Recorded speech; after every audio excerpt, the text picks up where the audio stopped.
All right, welcome to another episode of SEC Baseball Previews from Southern Sports Gumbo.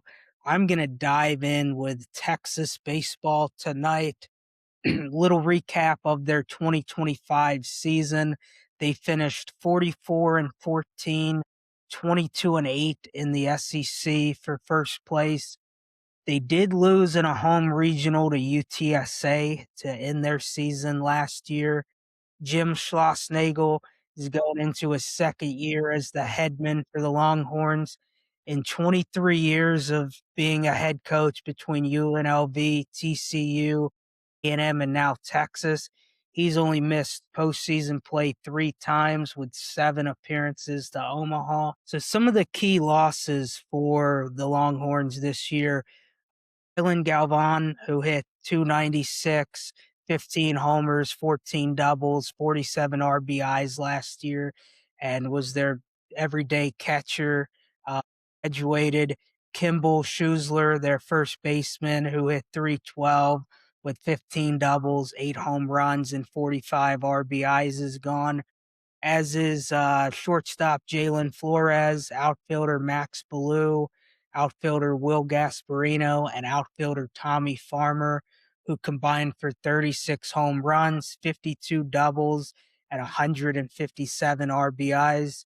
Um, Will Gasparino is going to UCLA now, transferred out, and Tommy Farmer transferred to UCR Irvine. So they do lose quite a bit in the field. On the mound, they return 10 of their top 13 guys. Their only key loss to me is Jared Spencer, who logged a 3.27 ERA through 10 starts and struck out 66 through 52 innings. Where I think a key piece for them is their key returners on the mound, but I'm going to lead off with the field. First, Ethan Mendoza, their second baseman, led the team with a 333 batting average, 9 doubles, 4 triples, 5 home runs, 35 RBIs, and 15 stolen bases a year ago. Adrian Rodriguez, who was a freshman last year, who played mostly third, slides over to shortstop this year. He hit 313 with 14 doubles and 7 home runs last year. And then Casey Borba is going to step in to be your everyday first baseman after hitting 272 with 10 doubles, 12 home runs, and 47 RBIs. Now on to the mound. The Longhorns return over 350 innings pitched last year and over 370 strikeouts from last year's pitching staff. They're going to be led by star sophomore Dylan Valantis. Luke Harrison is going to be their Saturday guy, really strong 1-2 punch, and then plenty of depth behind him. And Jason Flores, Ruger Rojas, Thomas Burns, Max Grubbs, and Cade Bing. So their pitching staff is going to be their strongest point of their roster. And then some of their newcomers here. Catcher was a position of need after losing Galvan, and they went after Carson Tenney and got him from Notre Dame, who hit 348 with 13 doubles and 17 home runs. Aiden Robbins, the outfield transfer from Seton Hall, hit 422 with 19 doubles, 6 home runs, and walked 44 times to just 32 strikeouts and added 20 stolen bases. And a mostly new look outfield for the Longhorns. They're going to hope that his numbers at Seton Hall translate to the SEC. Pitcher that I like that they added is Hayden LaFou from Wake Forest. Finished the year last year with a 4.4 ERA and 59 punchouts in 34 innings. And then lastly, I'm going to include a freshman here, one of my favorite freshmen in the SEC this year, Michael Winter. 6'5", 225 on the mound, already built for college baseball. He's coming off a senior year in high school where he struck out 100 batters in 60 innings and only walked 4 guys in those 60 innings. So that shows the control that he has. He's got a nice 3-pitch mix with a fastball in the mid to upper 90s, a changeup, and a slider. And there are a few other newcomers to mention. I won't go through their stats, but Ashton Larson, an outfielder from LSU, Timo Bakara from Stanford, he'll play third base.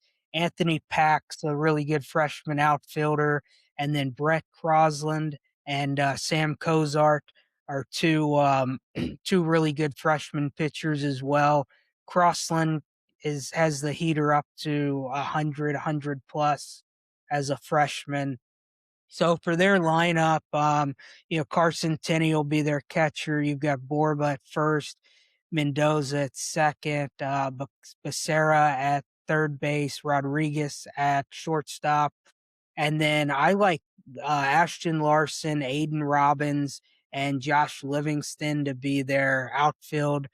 Jonah Williams, who also plays football, will factor in, but as he's also away from the team for spring football at times, it'll be interesting to see how much he factors in. And then I already talked about the 1-2 punch of Volantis and Harrison. I think Jason Flores is going to be your Sunday guy. So that leaves a ton of depth in the bullpen for them with, Burns, Rojas, Grubb, being LeFou, Burns, and Winter may move into that midweek role as a freshman, and you'll have Cozart and Crossland in that bullpen as well. A few breakout players for me on this team this year. Mendoza, who's coming off a solid season, leading the club with a 333 average. While power wasn't an everyday piece of his game last year, I expect the average to go up a little bit and him get to that 8 to 10 home run season. He put a lot of time in the off season to get a little more pop in the bat. And then Jason Flores, after kind of a hybrid role of starting 5 games, making 9 relief appearances as a freshman, he's a guy who I think is going to make a huge step into his sophomore year. He's got a sinker sitting in the 95, 97 range, low 90s cutter, and a nice sweeper and changeup to round out his arsenal. And then my third pick to click is Ashton Larson, the transfer from LSU. He was productive as a freshman for LSU, and then just kind of got buried on the depth chart last year and could never crack the everyday lineup in his 2 years at LSU. But I expect him to be a key piece at the plate, hitting for a lot of average for this team. So, what are your thoughts, Evan, on where their roster sets up right now? Love Texas roster. They're preseason top 5 in every bowl, and they should be. Maybe preseason top 3 is where they should be. You mentioned their pitching staff, tremendous depth, not just depth, proven. Volantis, great number 1 guy. He was a closer last year, and I mean, he might have been the best closer in the country. 1.84 ERA. Um, and then Harrison was a proven number 1 last year, sliding back to the 2 spot.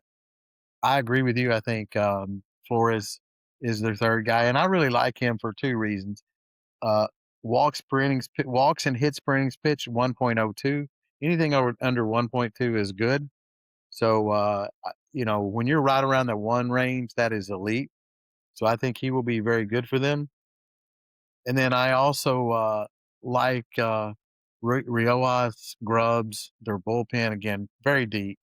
When you look at their lineup too, it's a combination of good hitters, power, good defense. I think the thing that has to watch early just to say, okay, are they going to maximize what they have? Can Adrian Rodriguez take the transition from third base to shortstop? If he does that, their lineup is extremely dangerous because he's a really good hitter. And then that allows other people to step in and play third. Like Tenney, 500 on base percentage, and 753 slugging. Think he's a good player. You mentioned Mendoza. He hit 333 last year. If he improves on that, he's going to be all SEC type player. Orba's a solid player at first. Robbins, 652 slugging last year, 422 batting average. Really good player. Timo Bakar is the one that could potentially play third. So the team's loaded, and you mentioned Schlossnagle. He took A&M to the runner up a couple years ago with Tennessee. But to me, where you really stood out as a coach was the years that he was at TCU. Took them, I believe it was 3, 4 College World Series in a row at one time at a program that didn't have any baseball history. So, he's definitely top 5 in college baseball coaching, maybe top 2 or 3. So you put him in a school like Texas with the resources, and that's why they hired him. They knew what they were doing, and I think he's got a great roster. Look, won the regular season in the SEC last year. Had a couple of injuries. Harrison got dinged up, so in the tournament they weren't as strong. But it says, taking that team in his first year with what he had, winning the regular season, um, what he can do with this team with a loaded roster. There's no weaknesses and there's depth everywhere. So really like this team. Sweet, your thoughts? Yeah, yeah, you guys covered it. I'd also add freshman Anthony Pack Jr. Don't be surprised if he works his way into the lineup. One of the top freshman outfielders in the country, and he's also one of the fastest kids coming out of high school in the country too. So I know they want to work him into the lineup, get him on base, and get him stealing bases for him as well. So it's a scary combination with a coach like him there, but it's the SEC. They'll they'll have plenty of losses. We all do. So And then you take a look at their schedule breakdown. Yeah, they've got an interesting non-conference schedule. They're going to host USC Upstate for a weekend series, and then they play in one of the college classics. They're playing Coastal Carolina, Baylor, and Ohio State. That's going to be a Friday night game against Coastal. So you're going to have Volantis and Cameron Flukie from Coastal dueling that night. And then they also play UTSA in a midweek, who's the team that knocked them out of their home regional last year. So when you look at their SEC slate, definitely favorable for the Longhorns. They're missing Arkansas, Florida, LSU, Georgia, and Kentucky. They're hosting Mississippi State and traveling to Auburn, Vandy, and Tennessee. So they also host Ole Miss, Oklahoma, Alabama, and Missouri, and also travel to South Carolina and A&M. I've got them as the least difficult SEC schedule in the SEC. Texas has found a way to strike pretty well these last 2 years with their schedule. Any thoughts on their schedule, Kevin? Yeah, look, they're a good team, and Schlossnagle's always like to play competitive schedules, and I think they have. I think SEC wise, it's a little softer than most. But they play some non conference games that are competitive, and overall they play enough games in the SEC that they'll be tested. I guess I was disappointed to see the Arkansas Texas series kind of fall out. If you look over the years historically, that's been a big rivalry, and they're both two good baseball teams. And I think it would be great for both schools if they would play every year in baseball. But that one slid out. Again, I like the team. I think regular season they're going to win 45 plus. I think SEC they're probably going to go somewhere along the lines 22-8, 20-10.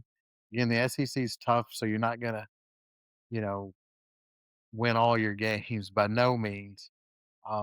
But I could definitely see them as a 22-8, 22-10 top 2 or 3 team in the SEC in my opinion. Too much pitching. They're going to have series that they sweep. They just will because they're that good, and I don't see them losing many, if not, if any, 1 or 2 series. You don't when you can throw out good pitchers for 3 straight days, you're just not going to lose many. And Volantes is a true Friday starter, and if he's not, the guy that started last year was. So they've got Harrison in the number 2 role. So if Volantes were to somehow not be good in that role as the Friday starter, you just roll Harrison back into that role and just keep it going. And put Velanez back in the bullpen, I guess. I say that I don't think that happens. I think Velanez is one of the best pitchers, and will be an early draft pick. So I love them. I think they're one of the best teams in college baseball. I think they're going to be really good. I think their schedule's good enough to get them prepared for the tournament. I think this is a top four seed when you get into the college playoffs and good chance to make the College World Series. I'd be surprised if they're not in the College World Series. We like LSU. If you were playing a best 2 out of 3 at the end of the year with LSU and Texas playing each other, I think you would have great ratings and probably the best matchup you could have for a championship. Any thoughts on that? Yeah, I mean, I would love that to be a College World Series final. That would be an amazing, weekend. Kind of my final thoughts on the Longhorns as a whole, very rarely do you see a team that really only returns 3 starters from a year ago be as good as this team is. With Mendoza, Rodriguez, and Borba, that's a solid base. Adding guys like Tenney and Robbins really gives them one of the most dangerous teams at the plate. The pitching staff is just gonna be phenomenal. I mean, you've got Ruger Riojas, who, was a key piece of their team as a starter back into the season, who's gonna be coming out of the bullpen a lot this year. Anytime you're bringing back a ton of innings and a ton of strikeouts, you're in a good position on the mound. I think Texas goes 20-10, feels like a safe place to put them. Um, should set themselves up to be a top 8 national seed. Schlossnagel's had success everywhere he's been. Took A&M to Omaha twice in 3 seasons. So that leaves me with one more question. Will he lead the Longhorns to Omaha in year 2? I'm gonna go ahead and I'm gonna make the prediction of yes. Texas gets to Omaha this year. What are your thoughts? Sweet, you got any thoughts on it? He's I put in with you. Listen, he's a hell of a coach. They've got a great lot. There's talent. They're deep in their pitching staff, deep in the bullpen, infield, outfield. They're loaded for bear. That being said, you still got to go out, perform, and do it in big spots. And so while I think that they are one of the better teams in the SEC, still got to go out and show it. But yeah, I would put them in. Kev? Yeah, I've already said I think they're going to be in the College World Series. I think they'll be a top four seed, and again, I would love to see them and LSU in a matchup. That's a wrap on Texas baseball tonight. Remember to like, follow, subscribe. This is our ninth SEC breakdown. Got 7 more to get to you guys before the season starts. So we'll see you soon.